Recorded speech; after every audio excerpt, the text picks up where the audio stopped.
Hello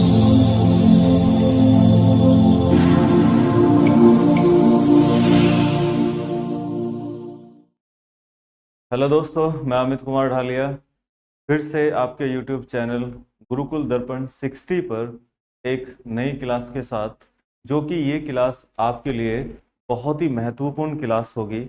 और इस class में से ही मैं ये कह सकता हूँ कि जितने भी अभी हाल फिलहाल में एग्ज़ाम आने वाले हैं, उन सभी में एक या दो क्वेश्चंस आपको यहाँ से रखा हुआ मिलेगा। और वो जो टॉपिक है, वो टॉपिक बच्चे, वो है आपका 5 ईयर प्लान, अर्थात पंचवर्षीय योजनाएं। अब 5 ईयर प्लान जितने भी हैं, ये सभी आपको मुझे बताने हैं। उससे पहले मैं आपको 5 ईयर प्लान की एक छोटी सी समरी यहाँ पर आपको बता देता हूँ, जिसके आधार पर आप पूरी के पूरी 5 ईयर प्लान को कर सकते हैं। एक चीज यहाँ पर एक और देखने को मिलेगी आपको, और वो ये है कि 5 ईयर प्लान कब से कब तक चली हुई है, और असल में जो आपको बुक्स के अंदर दिखाई देता है वो कुछ और है, और रियलिटी उसकी कुछ और दिखाई देती है, जो कि मैं आपको वन बाय वन करके आपको क्लियरली इसके बारे में बताऊंगा। तो ठीक है, तो स्टार्ट करते हैं।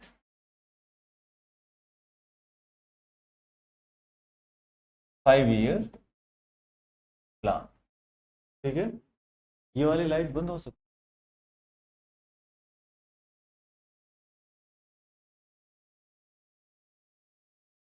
बस। ठीक है, 5 ईयर प्लान। 5 ईयर प्लान में अब यहाँ पर एक सिंपल सा एक समरी हम यहाँ पर देखेंगे, और वो किस तरह से है, तो हम पूरे अच्छे से एक एक करके इसको देखते रहेंगे।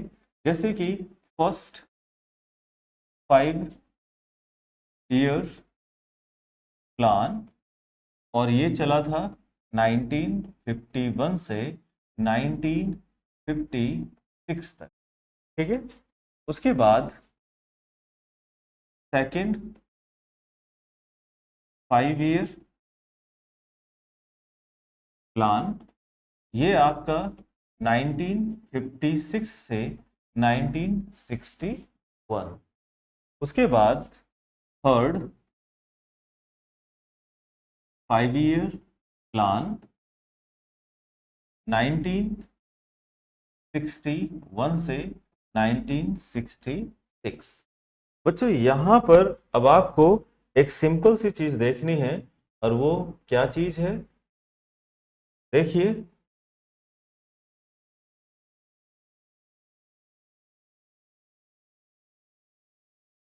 यहां चला था आपका हॉलीडे प्लान 1966 से 1969 तक। ठीक है, हॉलीडे प्लान आपका यहाँ पर चला था।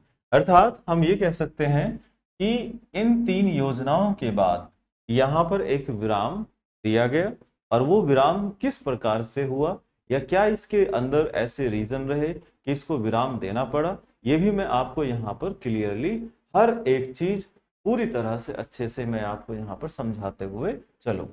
ठीक है, तो अब आगे चलते हैं और देखते हैं फोर्थ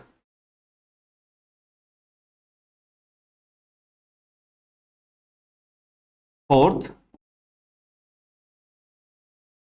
5 ईयर प्लान 1969 से 74।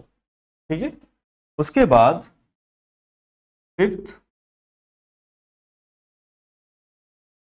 5 ईयर प्लान, ये चला 1974 से 1978 तक। ये एक साल पहले ही खत्म हो गई थी। ठीक है, क्यों खत्म हुई थी ये भी मैं आपको कर एक एक अच्छी तरह से हर चीज पूरी तरह से अच्छे से समझाते हुए आपको चलूंगा। लेकिन इससे पहले मैं आपको यहाँ पर इन सब के बारे में थोड़ा सा लिख कर आपको दिखाना चाहता हूँ। उसके बाद मैं धीरे धीरे एक एक करके आपको समझाता हुआ चला जाऊंगा। लेकिन बच्चों, जिस बच्चे ने यहाँ मुझसे कभी कहीं भी जो भी क्लास ली है, चाहे वो मेरठ हो, दिल्ली हो, आगरा हो, चाहे वो नारनौल हो, महेंद्रगढ़ हो, चाहे वो नीम का थाना हो, चाहे आपका सोनीपत हो, चाहे रोहतक हो, कहीं भी हो क्लास, जहाँ जहाँ मैंने क्लास ली है, उन सभी बच्चों को जो मैंने कराया है वो बिल्कुल इसको या बिल्कुल कर सकते हैं। वो बच्चे कर सकते हैं जिनका ये छूट गया था या फिर वो शुरू से क्लास ले नहीं पाए थे। ठीक है, तो आगे बढ़ते हैं और यहां पर एक चीज को देखते हैं। और वो चीज क्या थी?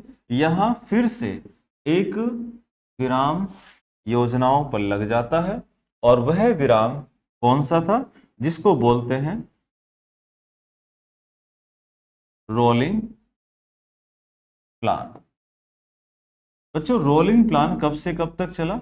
1978 से 1980 तक चला। ठीक है, 1978 से 1980 तक ये प्रोग्राम चला था। ये भी मैं आपको क्लियर करूंगा कि ये प्रोग्राम केवल 2 साल का ही क्यों चला, इससे आगे क्यों नहीं बढ़ाया गया। तो मैं हर एक चीज आपको बहुत ही अच्छी तरह से समझाता हुआ तो चलूंगा। ठीक है, उसके बाद आगे बढ़ते हैं और चीजों को देखते हैं। देखिए बच्चों, उसके बाद आता है आपका 5 ईयर प्लान। 5 ईयर प्लान ये कब तक चला? 1980 से 1985 तक चला। ठीक है, उसके बाद आपका आता है 7th 5 ईयर प्लान। और 7th 5 ईयर प्लान कब से कब तक चला? 1985 से 1990 तक। ठीक है, और यहां पर इसका एक फिर से विराम लग जाता है और उसके बाद फिर एक योजना चलती है जिसका नाम था एनुअल प्लान। ठीक है, एनुअल प्लान। अब ये एनुअल प्लान कब से कब तक?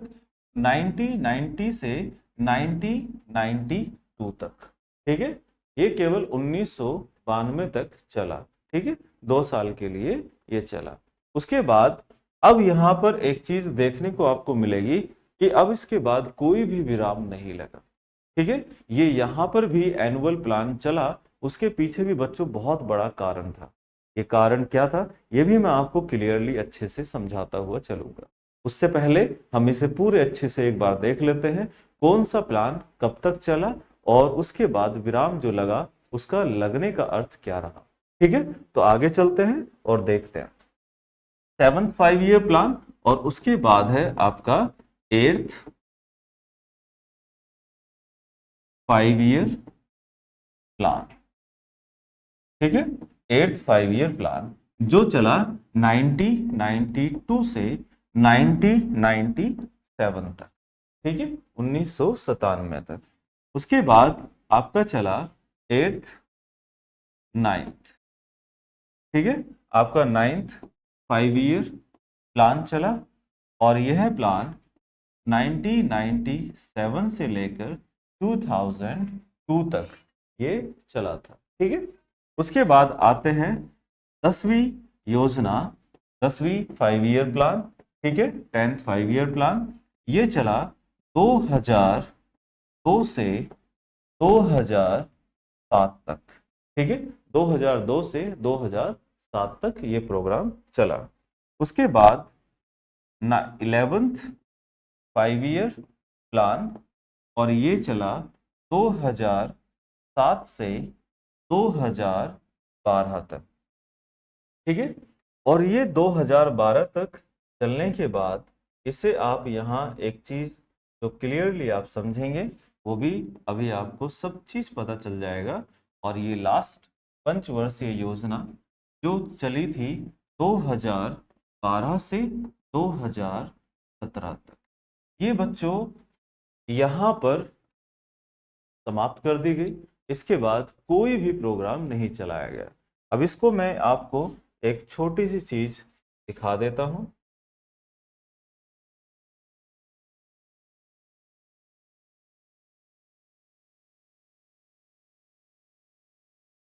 ठीक है, यदि आप लोगों को पूरा दिख रहा है तो यहां मैं इसको आपको क्लियर कर देता हूं कि कौन सी चीज कब कब और किस किस प्रकार से चलाई गई थी। तो ठीक है बच्चों, अब एक एक करके चीजों को देख लेते हैं और क्या है। देखिए, जो आप लोग ये देख रहे हैं, पहला, दूसरा और तीसरा, बच्चों ये तीन ही हैं जो कि एनुअल प्लान, ठीक है, एनुअल प्लान जो चले थे। एनुअल प्लान की संख्या कितनी थी कुल? 3 एनुअल प्लान चले थे पूरे के पूरे इस कार्यकाल में। लेकिन जैसे ही हम यहां पर देखते हैं कि 3 ये, 2 ये, 2 ये और फिर उसके बाद ये 5 ये, तो यहां पर कुल मिलाकर इनकी संख्या हो जाती है 12। ठीक है, तो ये जो 5 ईयर प्लान थे तो उनकी कुल मिलाकर संख्या थी 12। और ये जो हम टोटल हम बात करते हैं तो दोनों मिलकर ये हो जाती है 15। ठीक है, अब इसके बाद आगे चलते हैं और एक एक चीज को बारीकी से समझ लेते हैं कि ये चीज आखिर हुआ कैसे था और इसके क्या क्या कारण रहे थे। ये कारण भी हम एक बार देख लेते हैं बहुत ही अच्छी तरीके से। ठीक है बच्चों, तो चलते हैं। अब यहां पर इसको देखिए कि क्या चीज है।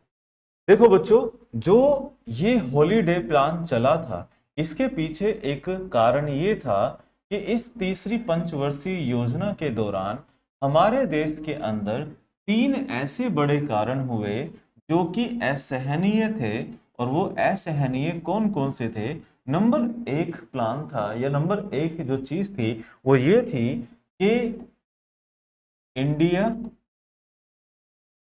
चाइना वॉर हुआ। और वो कब हुआ? 1962। इंडिया चाइना वॉर 1962 में हुआ। उसके बाद इंडिया पाक इंडिया पाक वॉर हुआ। और वो कब हुआ? 1965 में। ठीक है, 1965 में दूसरा वॉर हो गया। अब जो पहला वॉर था वो तो पंडित जवाहरलाल नेहरू के कार्यकाल के चलते हुए ही वह वॉर हो गया था। लेकिन जो दूसरा वॉर हुआ वह वॉर हुआ था लाल बहादुर शास्त्री के कार्यकाल में। और इसी दौरान उनकी मृत्यु भी हो गई थी जब वो उनको पता चला कि ऐसे ऐसे पाकिस्तान ने अटैक कर दिया है। हालांकि कारण जो भी हो, लेकिन इस तरह से ये इतिहास मतलब हमको ये सब बातें बताता है। लेकिन आगे चलते हैं और चीजों को और भी देखते हैं कि और क्या हुआ था। उसके बाद बच्चों 1966 में एक सबसे बड़ा चीज देश में घटना घटी, जो था देश के अंदर ड्रॉट पड़ना, अर्थात सूखा पड़ना। अभी जो ड्रॉट हुआ, सूखा पड़ा, इस सूखे पड़ने से ही हमारे देश के अंदर एक सबसे बड़ा गलती हो गई थी। और वो गलती किस प्रकार से थी ये भी हम देख लेते हैं कि क्या चीज है। ठीक है,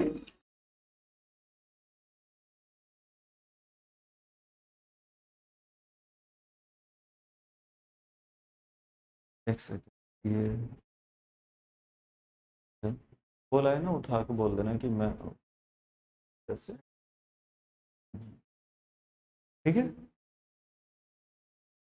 तो बच्चों ऐसे एक कॉल आ गया था तो वो, अब उसके बाद नेक्स्ट चलते हैं और देखते हैं कि और आगे ये जो ब्रेक हुई हैं योजनाएं, जो इस प्रकार की ये छोटी छोटी जो 3 योजनाएं चली थी, इनके पीछे आखिर ब्रेक होने का कारण क्या। नेक्स्ट पर आते हैं और देखते हैं रोलिंग प्लान ऐसा क्यों चलाया गया, क्या कारण रहे। तो बच्चों, इस वाली योजना के अंदर जो आपको दिख रही है 5th 5 ईयर प्लान, इस 5th 5 ईयर प्लान के दौरान ऐसी बहुत सारी घटनाएं इस देश के अंदर घटी जो कि घटनी नहीं चाहिए थी। जैसे कि हमारे देश के अंदर पूरी तरह से इमरजेंसी का लग जाना, हमारे देश के अंदर एक जिसको बोलते हैं कि जनसंख्या नियंत्रण को ध्यान में रखते हुए एक जनसंख्या के प्रोग्राम चलाया कि इसको कंट्रोल किया जा सके। अब इसी दौरान यहीं पर एक बहुत ही अच्छे लेवल पर एक घटना ये घट गई कि कांग्रेस की जो कांग्रेस जो सत्ता में थी वह हट गई और यहां पर आ गई जनता पार्टी। और जनता पार्टी जिसको आज आप समझते हैं या जानते हैं जिसे, वह है भारतीय जनता पार्टी। पहली बार भारतीय जनता पार्टी मोरारजी देसाई के कार्यकाल को ध्यान में रखते हुए उन्होंने पहली बार सबसे पहले एक अपनी विचारधारा, देखो कोई भी किसी भी प्रकार की पार्टी हो, हमेशा कोई ना कोई अपनी विचारधारा को सामने रखती ही है। उसने अपनी एक विचारधारा रखी और वो विचारधारा ये थी कि जो पंचवर्षीय योजनाएं चलती हैं यह सबसे खराब है, इसे समाप्त ही कर देना चाहिए।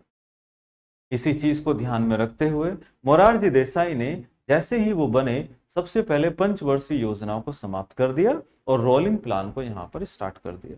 लेकिन उनको क्या पता था कि इंदिरा गांधी जी बहुत ही अच्छे से कमबैक करने वाली हैं और एक अच्छे बहुमत के साथ वह वापस आने वाली है और जनता पार्टी हटने वाली है। और तुरंत एकदम 1980 में यानी कि 1979 में जब चुनाव हुए और जीत गई, तो अब सबसे पहले इंदिरा गांधी ने यही काम किया कि रोलिंग प्लान को समाप्त कर दिया और फिर से पंचवर्षीय योजनाओं को स्टार्ट कर दिया। अब जो पंचवर्षीय योजनाएं पुनः स्टार्ट की गई तो वह उसी से ही स्टार्ट की गई जहां से वो खत्म किया गया था, यानी कि पांचवी पंचवर्षीय योजना के आगे यानी कि छठी पंचवर्षीय योजना को शुरू कर दिया था। लेकिन अब यहां पर भी उनको पता नहीं था कि कुछ उनके साथ एक घटना होने वाली है। जैसे कि आप सभी को पता है कि ऑपरेशन ब्लू स्टार जो कि गोल्डन टेम्पल स्वर्ण मंदिर के पास चलाया गया था, ये जो चलाया गया था इसके पीछे चलाने का जो सबसे बड़ा कारण था वो एक ही था कि हमारे देश के अंदर भिंडरावालन ने जो एक जंग छेड़ी हुई थी खालिस्तान की डिमांड के लिए, वह बहुत ही अच्छे लेवल पर, अब वो एक अच्छे लेवल का कह लीजिए या फिर हम कह सकते हैं कि जिससे कि देश के अंदर आगजनी होने वाली थी, उसको रोकने के लिए इंदिरा गांधी ने ये स्टेप लिया। लेकिन उन्हें क्या पता था कि ये स्टेप उनका मौत का कारण भी बन सकता। अब उसके बाद 1984 में जब उनकी मृत्यु या फिर उनकी हत्या हो गई थी, तो तब देश के अंदर एक फिर से घटना घट गई और ये एक बहुत ही बड़े स्तर पर हम ये कह सकते हैं कि बहुत ही एक क्षति हम कह सकते हैं देश को पहुंची हुई थी, नो डाउट। ठीक है, उसके बाद ये जो सातवीं पंचवर्षीय योजना थी, ये वो योजना थी जिसमें पूर्ण बहुमत के साथ पुनः यानी कि फिर से कांग्रेस सत्ता में आई और फिर कांग्रेस ने एक अच्छे लेवल पर वह एक बहुत ही बेहतर तरीके से राजीव गांधी को रिप्रेजेंट किया और कांग्रेस ने गांधी परिवार को या फिर हम कह सकते हैं कि राजीव गांधी, जो कि वाकई नो डाउट कि उनका भी एक अच्छा व्यू था इस देश को लेकर और उन्होंने उस चीज को आगे भी बढ़ाया। लेकिन किसी को क्या पता था कि उनके साथ भी एक बहुत बड़ी घटना होने वाली थी। लेकिन देखते देखते उनकी भी हत्या हो गई और उसके बाद यहां पर एक और घटना ये होने वाली थी कि देश अब सही से संभल नहीं पा रहा था। तो तब जाकर ये संभल क्यों नहीं पा रहा था, उसके पीछे रीजन था कि हमारे देश के अंदर एक बहुत ही बड़ा रिसेशन आया, जिसके कारण हमारी जो इकोनॉमी थी, नो डाउट कि हमने मिक्स्ड इकोनॉमी को एक्सेप्ट किया हुआ था, लेकिन हमारी इकोनॉमी जो पूरी तरह से काम कर रही थी वो एक एज ए क्लोज्ड इकोनॉमी के रूप में काम कर रही थी। लेकिन क्लोज्ड इकोनॉमी के रूप में काम करने का मतलब था जो कि इंपोर्ट एक्सपोर्ट को पूरी तरह से एक अच्छे लेवल पर उनको आगे ना लेकर जाना। और एक हम ये भी कह सकते हैं कि हमारे देश के अंदर जो एक कठोर कानून बने हुए थे व्यापार को लेकर, उन व्यापार के कठोर कानूनों को समाप्त करने की घड़ी अब आ चुकी। लेकिन यही वो दौर था जब हमारे देश के वित्त मंत्री डॉक्टर मनमोहन सिंह थे और उनके सामने एक सबसे बड़ी चुनौती आई कि अब देश को कैसे बचाना। बच्चों, यही वो समय था जब हमारे पास सबसे कम धनराशि थी, लेकिन उस कम धनराशि में हमारे देश के प्रधानमंत्री रह चुके डॉक्टर मनमोहन सिंह ने अपनी विवेक और बुद्धि से उन्होंने बहुत ही अच्छे से इतना काम किया और उन्होंने ध्यान पूर्वक इस इकोनॉमी को जो एक गहरी खाई में जा रहा था उसे बाहर निकालकर ऊपर लेकर आ गए। लेकिन यहां पर इस तरह की अब वो कौन सी चीज थी जो यहां पर ये हुई, बच्चों हम पूरी तरह से टूट चुके थे, तो तब जाकर ये एनुअल यानी कि वार्षिक योजना चलाई, जो कि यहां पर एक 1991 में क्या लेकर आए थे, एलपीजी लेकर आए थे। एलपीजी यानी कि लिबरलाइजेशन, प्राइवेटाइजेशन एंड ग्लोबलाइजेशन। बच्चों लिबरलाइजेशन ये तो आप जानते हैं कि लिबरल होना, उदार होना। अब उदारवादी नीतियों को अपनाना यानी कि जो देश के अंदर व्यापार से संबंधित कठोर नियम बने हुए थे उनको समाप्त कर देना, अर्थात मैं वन वर्ड में बोलता हूं, जो लाइसेंस प्रणाली थी उस लाइसेंस प्रणाली को हमारे देश से खत्म कर देना, और इसी जगह पर एक उन चीजों को लाइसेंस में रखना जिसकी जरूरत थी, जैसे कि केमिकल से संबंधित जितनी भी फैक्ट्रियां या उससे संबंधित व्यापारों पर लाइसेंस को पूरी तरह से लागू करना। दूसरा, वेपन्स पर लाइसेंस को रखना, और उसके बाद अल्कोहल जितने भी हैं उन सभी पर लाइसेंस प्रणाली को बनाए रखना। ये यहां पर ही रखा, बाकी सभी जगहों से लाइसेंस प्रणाली को समाप्त कर दिया। ठीक है, उसके बाद आगे देखते हैं और फिर समझते हैं कि और भी इससे आगे चीजें क्या क्या होने लगी थी। ठीक है, अब यहां पर देखते देखते डॉक्टर मनमोहन सिंह ने अब इस तरह से नीति को अपना लिया था कि देश में कितनी भी अब विपदाएं आए, चाहे वो कितनी भी हमारे देश के अंदर युद्ध हुए हों, या फिर 1990 कारगिल का युद्ध हुआ हो, या फिर हमारे देश के अंदर 2008 में आए एक बहुत बड़ी रिसेशन का देश के अंदर एंटर हो, लेकिन डॉक्टर मनमोहन सिंह ने एक भी योजना को उसके बाद आप देख रहे हैं तोड़ने नहीं दिया था, टूटने नहीं दिया गया। लेकिन यहां पर आप एक चीज नोटिस करेंगे, और वो चीज क्या था कि एक चीज हमारे देश में घटना घटी, और वो था 2014 में कांग्रेस का सत्ता से हट जाना और सत्ता में आ जाना बीजेपी। और यहां पर जैसे ही बीजेपी के लीडर मिस्टर नरेंद्र मोदी जी आए तो उन्होंने सबसे पहले इसी को समाप्त कर दिया 2014 में आते। अब 2014 में जैसे ही आए और इसे समाप्त कर दिया, तो साथ साथ में, लेकिन ये एक अच्छी बात होती है हमारे देश के सभी नेताओं की, कि जो इस बात को मानता है कि जो पैसा लगा है वो व्यर्थ नहीं जाना चाहिए, तो उसे अच्छे से चला देते हैं आगे। और लेकिन यहाँ पर देखिए, इस योजना को कंप्लीट किया 2017 तक, उसके बाद इसको नहीं आगे बढ़ाया, यहीं के यहीं इसको समाप्त कर दिया गया। ठीक है, उसके बाद हम देखते हैं नेक्स्ट चीजें क्या हैं, एक के बाद एक हम यहाँ पर आगे बढ़ जाते हैं और चीजों को बारीकी से देख लेते हैं कि कैसे क्या हुआ था। तो बच्चों आगे बढ़ते हैं, और इसको मैं थोड़ा सा आगे खिसका देता हूं, ये ठीक है। अब आते हैं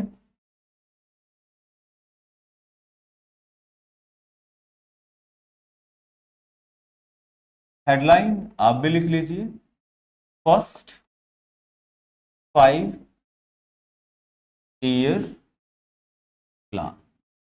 बच्चों first 5 year plan, first 5 year plan क्या है, और फर्स्ट 5 ईयर प्लान ये किस रूप में है, इसको भी देखना है। अब देखना है तो किस प्रकार से देखना है ये भी देख लीजिए। तो हम यहां पर कुछ चीजों को ध्यान में रखेंगे, जैसे कि first 5 year plan was based on agriculture and irrigation. ठीक है, ये एक सिंपल सी बात है कि हमारा जो पहली पंचवर्षीय योजना थी बच्चों, जो पहली पंचवर्षीय योजना कब से कब तक चली, 1951 से 1956 तक चली। अब यहां पर इस चीज को देख सकते हो कि हमारे देश के अंदर, ये इसको लिख लेना और इससे राइट डाउन जरूर कर लेना, और इस पर कह सकते हैं हेडलाइन बना लेना इसका, कि जो आधारित थी पहली पंचवर्षीय योजना वह एग्रीकल्चर और इरिगेशन पर आधारित थी, अर्थात कृषि एवं सिंचाई पर आधारित थी। ठीक है, कृषि एवं सिंचाई पर आधारित थी, याद रखना। उसके बाद दूसरा हम बात कर लेते हैं कि ये जो मॉडल था, ठीक है, किस मॉडल पर आधारित थी? तो बच्चों ये मॉडल पर आधारित थी डॉमर और हैरोल्ड। ठीक है, इसे हैरोल्ड डॉमर मॉडल भी कहा जाता है। थोड़ा सा लिख दिया तो मैं मिटाने में थोड़ा आलकस कर रहा हूं। ठीक है, हैरोल्ड डॉमर मॉडल पर आधारित थी। अभी जो हैरोल्ड डॉमर मॉडल पर आधारित थी, तो यहां पर एक चीज को सिंपली हम देख सकते हैं और सवाल पूछा भी गया है।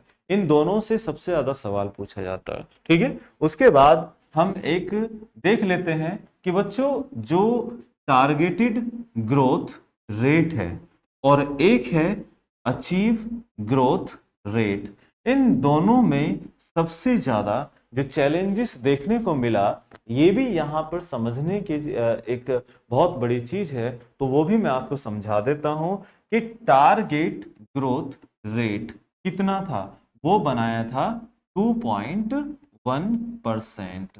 2.1% टारगेट ग्रोथ रेट बनाया था, लेकिन जो अचीव हुआ वह अचीव हुआ 3.6%। 3.6%, इसका मतलब ये था कि 1.5% हम बहुत अच्छी छलांग हमने लगाई और यह जो योजना थी बहुत ही अच्छे लेवल पर यह सफल भी हुई। अब यहां पर एक छोटी सी और सिंपल सी हमें यह बात देखनी है और जाननी है कि ये सब चीजें क्या हुई थी। बच्चों यहां पर एक सिंपल सी लाइन आपको ये देखना है, क्या है कि हमारे अंदर मतलब हमारे देश के अंदर जो ये 5 ईयर प्लान चल रहा था, असल में ये हमारे देश का नहीं है।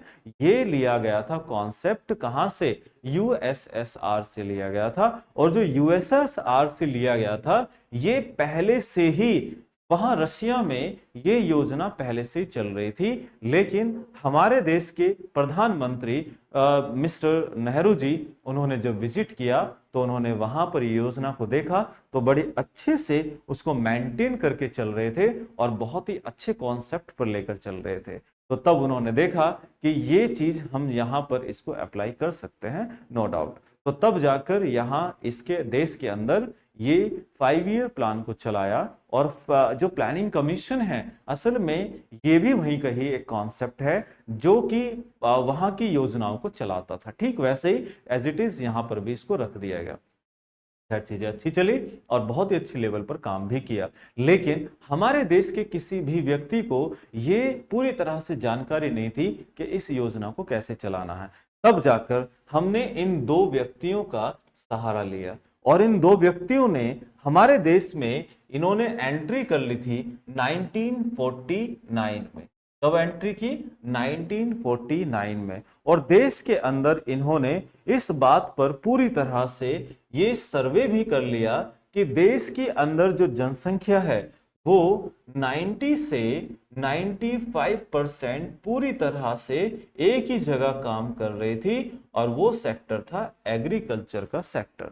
एग्रीकल्चर सेक्टर था तो इसका मतलब ये था कि अब जहां पर सबसे ज्यादा लोग काम कर रहे हैं तो जाहिर सी बात है कि सबसे ज्यादा फिर योजनाएं कहां बननी चाहिए? वहीं उसी क्षेत्र के लिए बननी चाहिए। लेकिन दुखदाई बात यह भी थी कि जो इस योजना को बनाने में कठिनाई आई थी और बार बार हम रूस की सहायता ले रहे थे, इस बात से यह भी पता चला कि हमें किन किन कमजोरियों को दूर भी करना है। और इस कमजोरी को दूर करने के लिए पंडित जवाहरलाल नेहरू ने जितनी भी हो सकता था पूरी मेहनत की। अब वो मेहनत कौन कौन सी थी आपको इन योजनाओं में पता चलेगा। ठीक है, तो देखते हैं आगे और चीजों को और भी बेहतर तरीके से इसको हम समझ लेते हैं क्या क्या है। तो बच्चों यहां जैसे ही चीजें देखी गई और एग्रीकल्चर इसको बना दिया गया, इसीलिए एग्रीकल्चर और इरिगेशन सिस्टम जो लाया गया था वो इन्हीं के ही द्वारा ये सर्वे जो किया गया था, ये उसी के कारण हुआ था कि देश के अंदर एग्रीकल्चर है लेकिन इरिगेशन सिस्टम अच्छा नहीं है। ये जो आज आप अपने गांव के अंदर ये जो आप ट्यूबवेल देख रहे हैं, सरकारी ट्यूबवेल जो देख रहे हैं, असल में ये इसी योजना की देन है। ठीक है, जिससे कि हर जगह तो नहर नहीं जा सकती, लेकिन हर जगह भारत सरकार की योजना के द्वारा बनाई गई ये सभी के सभी सरकारी ट्यूबवेल ये सिंचाई का काम तो कर सकते हैं और किया भी। और बहुत ही अच्छी तरह से लोगों ने इसका फायदा भी उठाया और आज भी सन 2023 में भी वो योजना चल रही है और इतने अच्छे से चल रही है कि लोग अर्थात किसान उसका बहुत अच्छे से फायदा भी ले रहे हैं। बहुत ही सस्ते रेट में उनकी अच्छी सिंचाई भी हो रही है। ये इस योजना का ही ये देन थी। अब आगे बढ़ते हैं और चीजों को थोड़ा सा और भी अच्छे से देख लेते हैं। बच्चों, हमारे देश के अंदर इसी योजना में ही कुछ डैम बनाए गए। ठीक है, जो डैम बनाए गए, अब वो डैम कौन कौन से? ठीक है, नंबर 1 भाखड़ा नागल डैम। ठीक है, भाखड़ा नागल डैम। उसके बाद जो था वो था हीरा कुंड डैम। बच्चों, ये दोनों के दोनों, एक सतलुज नदी पर और दूसरा महानदी पर इसको बनाया गया। लेकिन दोनों की दोनों देखिए, ये दोनों ही किसकी सहायता से लिया गया? ये रशिया की सहायता से इनको इस्टेब्लिश किया गया। अब देखिए, रूस भी यहां पर हमारी फिर से मदद कर रहा है। ऐसी क्या चीज हो गई थी? इंजीनियर हमारे पास नहीं थे, तो तब जाकर हमारे देश के अंदर इंजीनियर की कमी जब देखी गई, तो पंडित जवाहरलाल नेहरू ने एक और सिस्टम हमारे देश में लाया और 5 IIT संस्थाओं की स्थापना की। जिनमें से 5 IIT संस्थाओं की जब स्थापना की, तो सबसे पहली IIT जो देश के अंदर बनाई वो थी IIT खड़गपुर।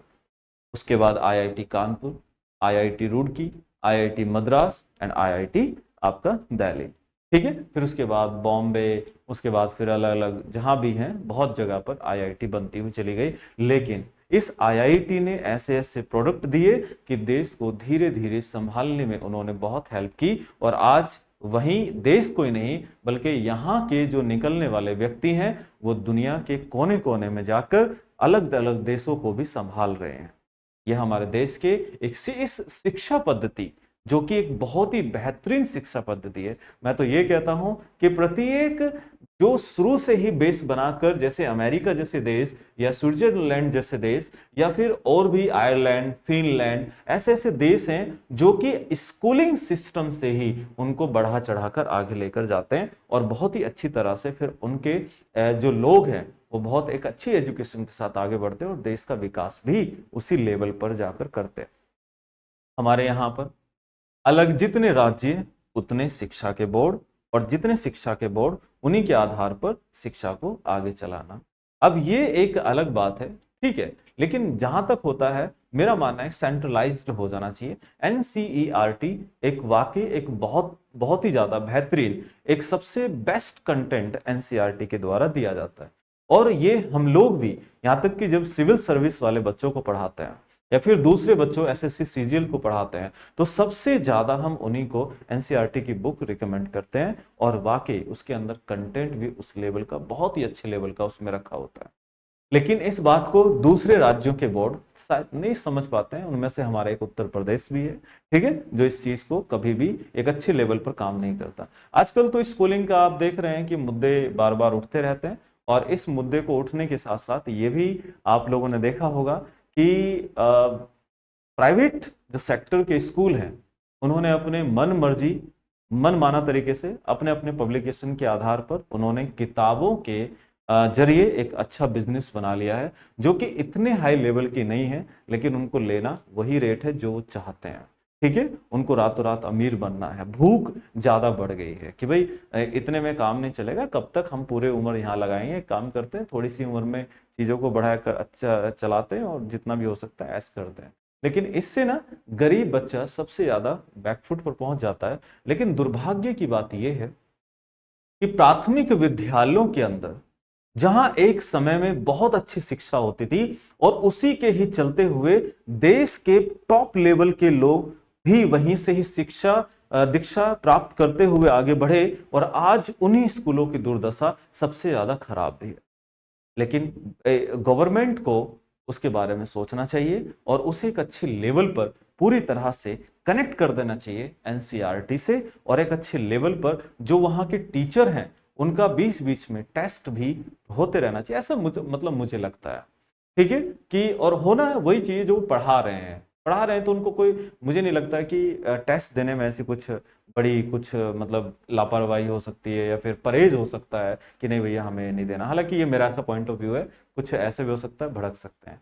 ठीक है, लेकिन आगे चलते हैं और चीजों को और भी बेहतर तरीके से इसमें देख लेते हैं। उसके बाद बच्चों, बैंकिंग सिस्टम को एक अच्छा बेहतर तरीके से बनाने के लिए देश के अंदर एक और चीज को लेकर आए, और वो था SBI एक्ट 1955।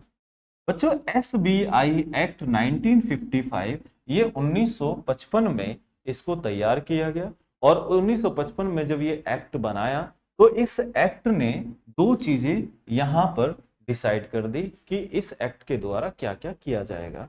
वो क्या था कि सबसे पहले SBI के रूप में इस्टेब्लिश किया जाएगा, और उसके बाद इस बैंक को हाथों हाथ ही नेशनलाइज्ड भी किया जाएगा, अर्थात राष्ट्रीयकृत भी इसको किया जाएगा। अब राष्ट्रीयकृत भी करना और SBI एक्ट, यहां पर मैं जब बैंकिंग सिस्टम आपको पढ़ाऊंगा तो तब आपको बताऊंगा कि आखिर ये SBI बैंक कैसे आपके सामने आया, और SBI से पहले ये क्या था, और जो था उससे भी पहले वो क्या था। हर एक चीज आपको बहुत डीपली अच्छे से बताऊंगा, जो आपके एग्जाम में आता है केवल बताऊंगा वहीं तक ही। ठीक है, अगर आपको ज्यादा ही पढ़ना है तो फिर आपको सिविल सर्विस की क्लास में जाना होगा, वहां पर और भी ज्यादा डीप आपको मिलेगा। खैर आगे बढ़ते हैं और भी इसके अंदर चीजों को देख लेते हैं कि क्या क्या चीजें यहां पर हुई। जैसे कि मैंने बताया कि हमारे देश के अंदर और भी बहुत सारे ऐसे सेक्टर थे जिस सेक्टर के अंदर हमें और भी अपना बेहतर तरीके से चीजों को आगे रन करना था। बच्चों हिंदुस्तान शिपयार्ड कंपनी को बनाया गया, और हिंदुस्तान शिपयार्ड कंपनी को इसी योजना के दौरान 1952 में हमारे देश के अंदर इसको स्टैब्लिश किया। लेकिन सच्चाई ये है कि इंग्लैंड के द्वारा ये जो हिंदुस्तान शिपयार्ड कंपनी है ये 1942 में भारत के अंदर इसे स्थापित कर दिया गया था। अब जो स्थापित किया था ये असल में 1942 में ब्रिटिश गवर्नमेंट के द्वारा किया था, लेकिन ये तो आप जानते हैं कि हमारे देश के अंदर ये जब स्थापित किया था तो उस टाइम पर खुद ब्रिटेन एक वर्ल्ड वॉर में शामिल था। लेकिन वर्ल्ड वॉर में शामिल होने के कारण इस पर ज्यादा ध्यान नहीं दिया गया, लेकिन इस पर नेहरू की बड़ी अच्छी निगाह थी, और इसने बहुत ही अच्छे तरीके से, नेहरू ने इसको दोबारा से इसको इस्टेब्लिश किया। कब? 1952 में, और इसे लिखवा दिया किस में? आपके इस फर्स्ट 5 ईयर प्लान के अंदर रखवा दिया। और यही चीज है जो आज हम इसको देखते भी हैं और इसके अंदर काफी अच्छी तरीके से काम भी चल रहा है। ठीक है, अब आगे बढ़ते हैं। और भी बहुत अच्छी चीज है जो कि बच्चों आप लोगों ने देखा होगा, शॉर्ट में लिख रहा हूं, ठीक है, हिंदुस्तान मशीन टूल। ये शॉर्ट में इसलिए बोला क्योंकि ये नाम बड़ा फेमस है, HMT।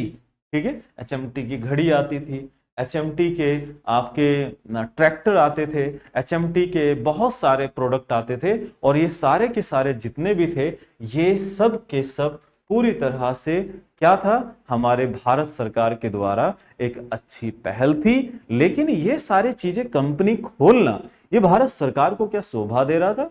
ऐसी क्या नीति थी कि बार बार सरकार को ये काम करने पड़ रहे थे? तो बच्चों क्लियर से आपको बात बता देता हूं, हमारे हिंदुस्तान के अंदर यदि कोई टाइकून्स था, बिजनेसमैन था, तो वो अपने हिसाब से काम कर रहा था। लेकिन भारत सरकार को जहां जहां कमी लग रही थी उसके लिए लोगों के पास पैसा नहीं दिख रहा था। इसी वजह से उसने स्वयं ने ये काम करना शुरू किया और खुद से कंपनियों को स्थापित करना स्टार्ट कर दिया। लेकिन इसी स्टार्ट करने की पद्धति को हम ये भी कह सकते हैं कि सारी की सारी जितनी भी चीजें दिख रही हैं आखिर ये किसी न किसी इकोनॉमी पर आधारित हो रही थी, और वो जो इकोनॉमी पर आधारित थी बच्चों उसी को ही कहते हैं क्या? Socialist economy. ठीक है। सोशलिस्ट इकोनॉमी अर्थात यानी कि समाजवादी अर्थव्यवस्था। समाजवादी अर्थव्यवस्था जहां भी होती है अर्थात जिस देश में भी होती है, ये तो आप जानते ही है ना कि यह उस देश के अंदर मिलती है जहां पर भैया राज पूरी तरह से किसका होता है, गवर्नमेंट का होता है। ठीक है, याद रखना सोशलिस्ट इकोनॉमी जिस भी किसी देश के अंदर पाई जाएगी, समझ लेना वहां पर कंप्लीटली राज किसका चलेगा, सरकार का चलेगा। और यह उदाहरण कौन सा है, जैसे कि आपने देखा होगा कि चाइना के अंदर पूरी तरह से सरकार का राज है, जैसे रूस के अंदर पूरी तरह से किसका राज है, गवर्नमेंट का राज है, अर्थात जो गवर्नमेंट चाहे वहीं पर वही हो सकता है और इसीलिए सरकार का राज उसे कहा जाता है। लेकिन हमारे यहां पर दोहरी एक हम कह सकते हैं इकोनॉमी के साथ जी रहे हैं। ठीक है, और आज भी हम दोहरी इकोनॉमी के साथ ही जी रहे हैं, और वो कैसे, ये भी सब मैं आपको बताऊंगा कि ये सब चीजें कैसे हो रही है। इसके साथ साथ दोहरी इकोनॉमी कौन कौन सी है हमारे देश के अंदर, एक तो आपका मिक्स्ड इकोनॉमी और दूसरा है आपका सोशलिस्ट इकोनॉमी। लेकिन कुछ गुण अब हमारे अंदर या हमारे देश की इकोनॉमी के अंदर आ रहे हैं, वो है कैपिटलिस्ट इकोनॉमी। अब हम यहां पे ये भी कह सकते हैं कि कैपिटलिस्ट और सोशलिस्ट दोनों के गुण हैं, लेकिन इन दोनों गुणों को ही तो मिलकर बनती है मिक्स्ड इकोनॉमी। ठीक है, तो कुछ हमने पार्ट लिया हुआ है सोशल इकोनॉमी का, सोशलिस्ट इकोनॉमी का, और कुछ लिया हुआ है हमने कैपिटलिस्ट इकोनॉमी का, और दोनों मिलकर बनती है भैया आपकी मिक्स्ड इकोनॉमी। ठीक है, तो अब आगे चलते हैं और चीजों को और भी अच्छे से देखते हैं, और अब हम जो आगे बढ़ेंगे वो होगी आपकी सेकेंड 5 ईयर प्लान। ठीक है, सेकेंड 5 ईयर प्लान। तो बच्चों अब हम आते हैं सेकेंड 5 ईयर प्लान पर।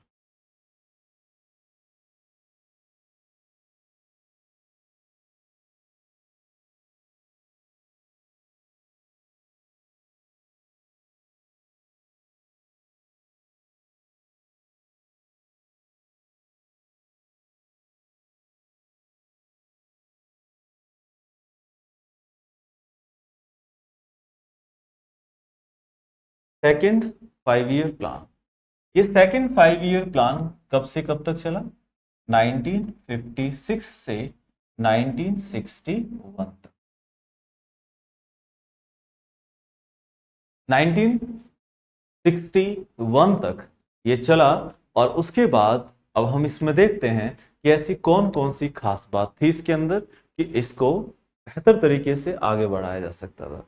लेकिन बच्चों बहुत सारी किताबों में लिखा हुआ है कि कुछ पॉइंट्स है जो नॉर्मली मैं बता रहा हूं। सबसे पहले तो बताना क्या है, मैं कुछ चीजें आपको यहां दिखा देता हूं। ठीक है, जैसे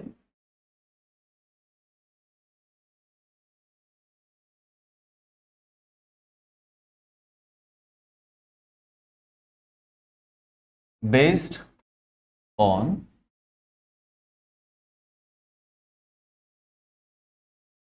हैविंग इंडस्ट्रीज, अर्थात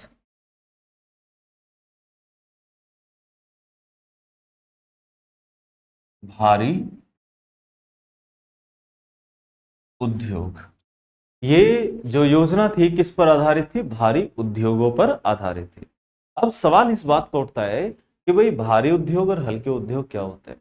ठीक है, बहुत से बच्चे ये सोचते हैं कि भारी उद्योग से मतलब क्या है या फिर हल्के उद्योगों से क्या मतलब है। तो ये भी यहां जानने योग्य बात क्या थी, इसको भी मैं आपको क्लियर करूंगा अभी थोड़ी सी देर के अंदर। बच्चों इस योजना को जो बेस बनाया यानी कि जिस पर आधारित इसको किया गया वह थी इंडस्ट्री यानी कि उद्योग। इसको पूरी तरह से इंडस्ट्रियलाइजेशन पर आधारित किया गया। अब इंडस्ट्रियलाइजेशन पर जब आधारित किया गया तो जाहिर सी बात है हमारे देश के अंदर पंडित जवाहरलाल नेहरू ने इस बात को भी देखा कि हमारे देश में अब उद्योगी की कमी है, तो क्यों ना हम इनको पूरी तरह से आगे कर सकते हैं। लेकिन एक सबसे बड़ी उद्योगों की समझ रखना, एक सबसे बड़े एक सांख्यिकी का एक सबसे बड़ा ज्ञाता हमारे देश के अंदर पहले से विराजमान था, और उसी को ही बुलाकर जब उसके सामने बात रखी तो उसने और भी अच्छे व्यू दिए, और ऐसे ऐसे उसने सामने नेहरू जी की बात रखी कि नेहरू जी उनकी बातों से हर एक बातों से एग्री हो गए। और तब जाकर उन्होंने कहा कि मिस्टर, अभी नाम मैं बता दूंगा क्या है, कि आप इस चीज जितना भी ये जो फर्स्ट सेकंड 5 ईयर प्लान है, जिस तरह से हेराल्ड और डॉमर ने उसको बनाया था पहली को, आप दूसरी पंचवर्षीय योजना आप बनाइए।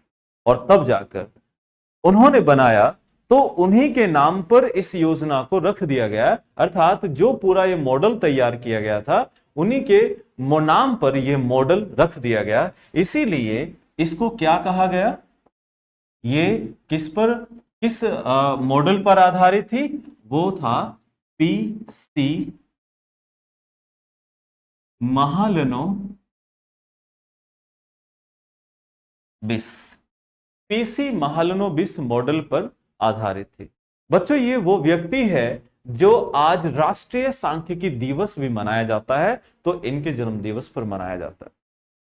और आज हमारे देश के अंदर जो स्टैटिस्टिक जो ऑर्गेनाइजेशन है वह भी इन्हीं की देन है। और हमारे देश के अंदर जो आज आपका जैसे एनएसओ, सीएसओ यानी कि नेशनल स्टैटिक और ऑफिस,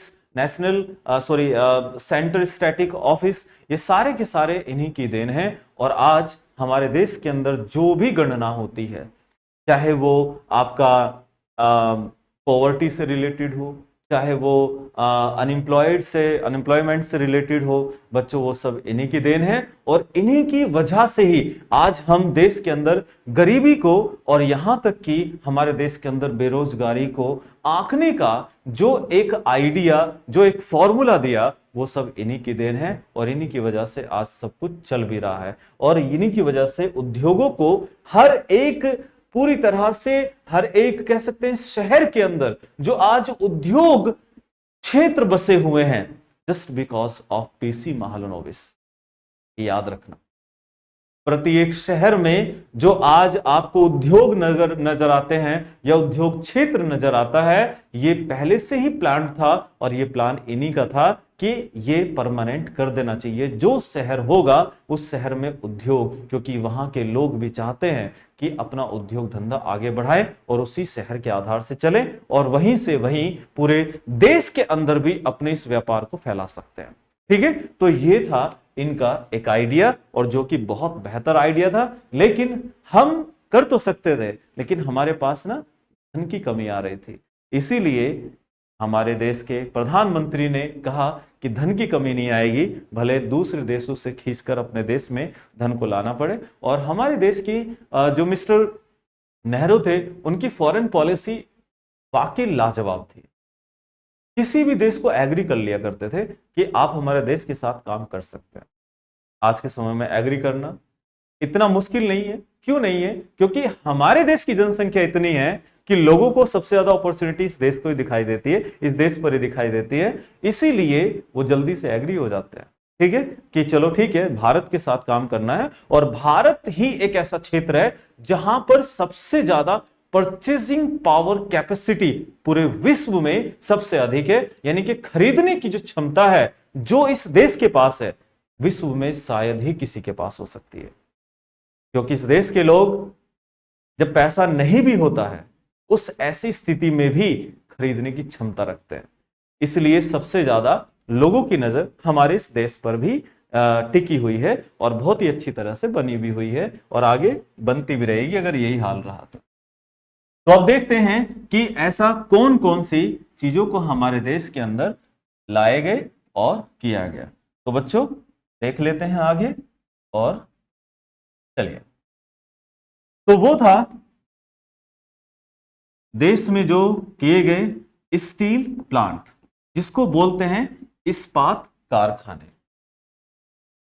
इस्पात कारखाने ये बनाए गए, और इस्पात कारखाने इन्हीं की ही देन है। और जो आज भी चल रहे हैं वो सब यहीं पर ही चल रहे हैं, और इसी की वजह से, योजना की वजह से भी चल रहे हैं। तो हमारे देश के अंदर 3 लोहा इस्पात कारखाने स्थापित किए गए। नंबर 1 दुर्गापुर स्टील प्लांट, उसके बाद Bhilai steel plant,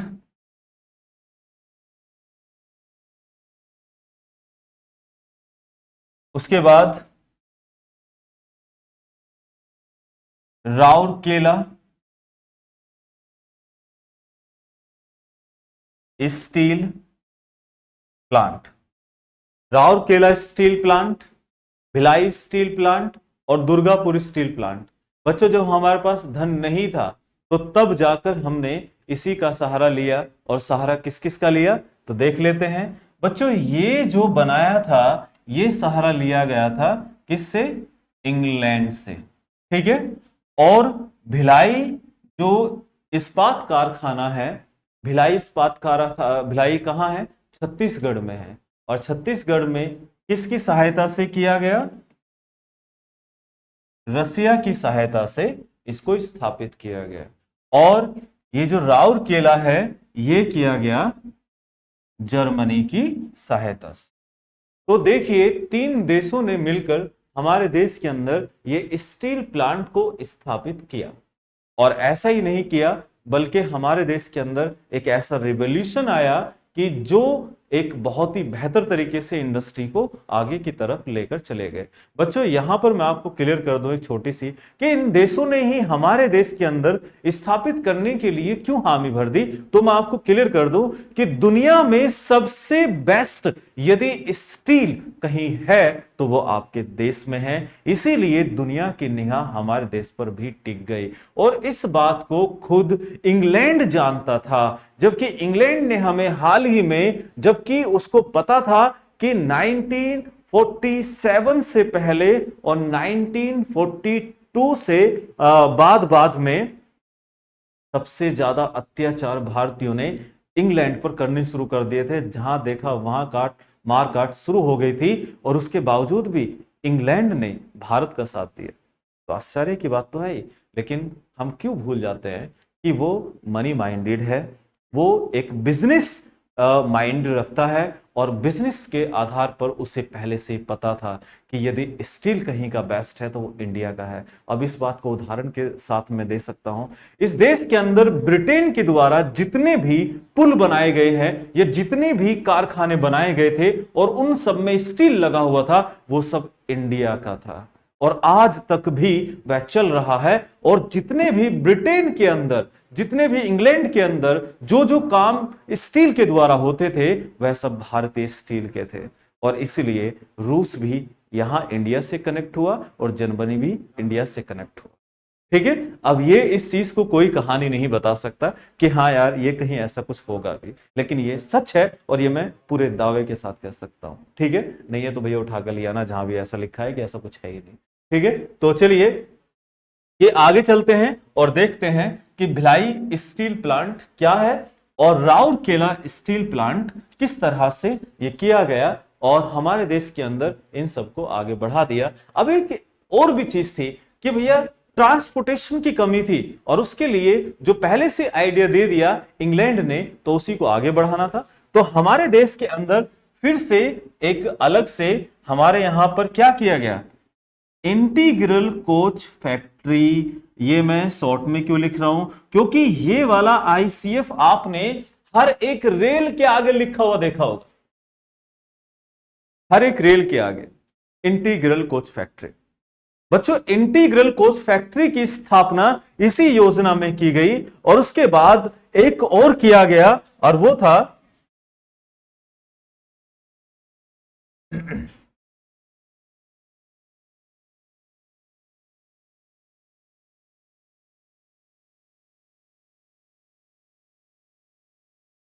Chitranjan locomotive works. बच्चों चितरंजन लोकोमोटिव वर्क्स ये पहला ऐसा चितरंजन लोकोमोटिव वर्क्स बना था भारत में, जिसके अंदर पहली बार डीजल इंजनों का निर्माण किया गया। अब भारत में पहली बार डीजल इंजन का निर्माण होने वाला था, और वो होने वाला था किसके द्वारा, इसके द्वारा, क्योंकि उससे पहले कोयले के इंजन हमारे देश में चलते थे, और ये भविष्य का एक सबसे बड़ा सपना था, जिस सपने को अपने ही सामने पूरा कर दिया किसने, पंडित जवाहरलाल नेहरू ने। उसके बावजूद भी आज मिस्टर नरेंद्र मोदी या फिर उनके पूरे बीजेपी की टीम हमेशा ये बोलती है क्या किया था उन्होंने। ठीक है, देखते रहो कि क्या क्या हुआ था, क्या क्या नहीं हुआ था, क्योंकि यहां पर तो प्रधानमंत्री एक ही थे ना, मिस्टर नेहरू जी। ठीक है, तो उन्होंने क्या क्या किया था ये सब आप लोग देख रहे हैं, किस किस लेवल पर रहकर किया था और कैसे किया था। जब धन ही नहीं था, सब कुछ खत्म, पूरी तरह से कुछ नहीं था, क्योंकि हमें इंग्लैंड ने पूरी तरह से खोखला कर दिया था, चूस लिया था, हमारे पास था ही नहीं, बचा ही नहीं कुछ भी। उसके बावजूद भी हमें देश का डेवलप करना था, हमें देश को आगे लेकर चलना था।